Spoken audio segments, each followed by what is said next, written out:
They called her homeless long before anyone bothered to look twice. People had seen her sitting near the corner of Maple and Fifth, wrapped in a faded olive coat, the hood pulled tight around her face as winter carved its way through the streets. The icy wind pushed dried leaves across the concrete, and Christmas lights flickered across shop windows like they were mocking her. She never asked for money. She never held a sign. She simply existed, unseen and unimportant, at least to those who passed by and decided they already knew everything about her. On that evening, Christmas Eve, the town was glowing with warm lights and loud celebrations. Families hurried across the sidewalks with shopping bags and red-cheeked children. But on that corner, she sat alone, still as a stone, staring at nothing, listening to everything. Her boots, if one could still call them boots, were nearly falling apart, frayed at the edges, soles worn to paper. Her hands were buried deep within her coat sleeves, trembling only slightly. She looked like someone who had weathered more than winter. But someone was watching her. Commander Michael Ridge, retired Navy SEAL of 22 years, walked with purpose as he crossed the street. He had seen plenty in his career, more brokenness than most people could imagine, but something about the figure on the corner caught his eye. Not her face, not her clothing, it was the way she sat. Alert, balanced, as if her spine knew a discipline her current life could never erase. And then, when the wind shifted, Ridge saw the small embroidered patch on her shoulder. A barely visible thread, almost torn away, but unmistakable to anyone who had ever served in the teams. A Christmas Eve trident. His steps slowed. No one else noticed. Not the couple taking selfies under the lamppost, not the teenagers laughing as they carried boxes of hot cocoa. But Ridge knew exactly what he was looking at. That patch wasn't given, it was earned. Earned through blood, sweat, and a level of pain most people would never survive. That patch was worn by someone who had once served as a Navy SEAL or had been directly tied to SEAL operations during Christmas deployments. It wasn't common. In fact, it was rare. And the chances of it being on the coat of someone the world called homeless. Almost impossible. He approached slowly, making sure she saw him coming so she wouldn't think he was a threat. She raised her head slightly. Just enough for him to catch a glimpse of her eyes, sharp, alert, assessing. Way too alert for someone lost to the streets. Evening, Ridge said, his voice calm and steady. Cold night. She didn't answer, but her gaze didn't drift away either. I couldn't help but notice your patch, he continued. Her eyes flicked toward her shoulder for a brief moment, almost involuntarily, like muscle memory reacting before her mind did. It's just a coat someone gave me, she said softly, her voice hoarse from long silence or long battles. It was hard to tell which. Nothing special. Ridge smiled a little, not mocking, not dismissive. I wore that patch on my deployment in 2003. Haven't seen one in years. She froze for half a second. A tiny reaction, but he caught it. Who are you? She asked, tightening the coat around herself. Michael Ridge. Bravo team. Retired. He nodded once, respectfully. Something shifted in her stare. Recognition. Not of him, but of the world he came from. The world she clearly belonged to at some point. She studied him a long moment before answering quietly, I didn't expect anyone to notice. I noticed because I've been where you've been, he said. Maybe not exactly, but close enough. The cold wind lifted the corner of her hood just enough to reveal a scar along her jawline, thin but deep. She quickly pulled it back down. You don't know anything about where I've been, she said. Ridge lowered himself onto the curb, sitting beside her without asking permission. She stared at him like he had done something unexplainable. You mind if I sit for a minute? He asked anyway. She hesitated. Suit yourself. Snowflakes began drifting down from the sky, gathering silently on the street. Ridge let them fall on his shoulders without brushing them away. I know that patch belonged to someone who served, he said. Maybe still does. And I know you don't sit the way civilians do. Your back's too straight, your eyes track movement, and your hands, they rest like someone trained to react. Her jaw tightened. Observant. Team training ruins us for civilian life, he replied with a faint laugh.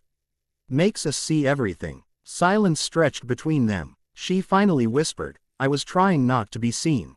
You were doing a good job, Ridge admitted. By everyone except someone who knows exactly what to look for. Snow piled gently on the sidewalk. Cars passed in slow rows, headlights glinting on the wet road. Somewhere, a choir was singing inside a church. The world felt too peaceful for the ghost sitting on that curb. After several minutes, she said quietly, "They call me homeless." "What should they call you?" She swallowed hard. "Captain Elise Ward, 20-year Navy SEAL veteran." Ridge blinked slowly. Of all the possibilities, that one hit like a sudden burst of winter air to the chest. Women in SEAL teams were rare, practically legendary. Those who made it were iron-willed, relentless, forged through hell twice over just to get where they stood. But now she sat on a curb while the world ignored her. "Ward," Ridge repeated. "I've heard that name." She nodded faintly. "Not anymore. Now I'm just a ghost." "What happened?" Her gaze drifted toward the glowing decorations across the street. "Life happened. Death happened. Missions I can't talk about. Losses I can't explain. People moved on. I didn't." "You're not the first vet to fall through the cracks," Ridge said. "Doesn't make it right. Doesn't make it your fault." "I didn't want help," she whispered. "Didn't trust anyone enough to ask." "Trust me now," he said gently. She looked at him for a long time, studying his eyes, his posture, the calm certainty of someone who wasn't judging her, wasn't pitying her. Finally, she exhaled a breath that seemed like it had been held in for years. "What do you want from me?" she asked. "Nothing. Except for you to not freeze out here on Christmas Eve. That's not your responsibility." "Maybe not," Ridge said. "But it's something I can do." She looked down at her hands. Then, slowly, she nodded. He stood and offered her a hand. She hesitated only a second before taking it. Her grip was strong despite the cold, steady, familiar. He led her toward a small diner still open despite the holiday. Warm air hit them the moment they stepped inside, along with the smell of coffee and freshly baked rolls. They sat in a booth near the back where they wouldn't draw attention. The waitress took one look at Elise and asked no questions, just brought hot soup and a thick blanket kept behind the counter for cold customers. Elise held the spoon like it felt foreign after so many lonely nights. She ate slowly, cautiously, as if reminding her body what warmth tasted like. Ridge watched her, not prying, just present. After several minutes, she said, "Why did you help me?" "Because someone once helped me," he replied. "And because nobody who wore that uniform deserves to be forgotten." Her eyes filled slightly, but she blinked the emotion away. "I don't have anywhere to go." "You do now." She stared at him again, uncertain. "You don't even know me." "I don't have to. You're a SEAL. That's enough." A faint, broken laugh escaped her. "I haven't felt like a SEAL in years." "You didn't lose it," Ridge said softly. "Life buried it, but it's still there." She looked down at the patch on her coat. Her hand brushed over it gently. "This patch," she whispered, "was from my last deployment. Christmas Eve rescue mission. We brought back 7 hostages alive. My team gave me this as a joke. Said it was the Christmas Eve miracle." "Looks like you're still performing miracles," Ridge said. "Even if it's just surviving." Snow fell against the diner window, glowing under the street lights. Elise took a deep breath and asked, "What now?" "Now," he said, "you come with me. I know people who can help get you back on your feet. No pressure, no judgment, and if I say no, then I sit with you on that curb all night," Ridge said simply. "Not leaving you alone out there." Her composure finally cracked. A tear escaped, then another. She wiped them away quickly, embarrassed. Ridge didn't comment. He knew better. "I'm tired," she whispered. "So tired. Then rest," he said. "You've earned that much." She nodded, finally allowing herself to breathe. As they stepped back outside, she paused and looked up at the falling snow. For the first time in years, it didn't feel cold. It felt like a beginning. Before they walked away, Ridge said quietly, "By the way, if anyone watching this wants more stories like hers, stories of real warriors, real battles, real lives, they should subscribe to Bravo Warrior Stories. It helps us share the truth behind the uniforms." Elise managed a faint smile. "You running a channel now, Commander?" "Something like that," he chuckled.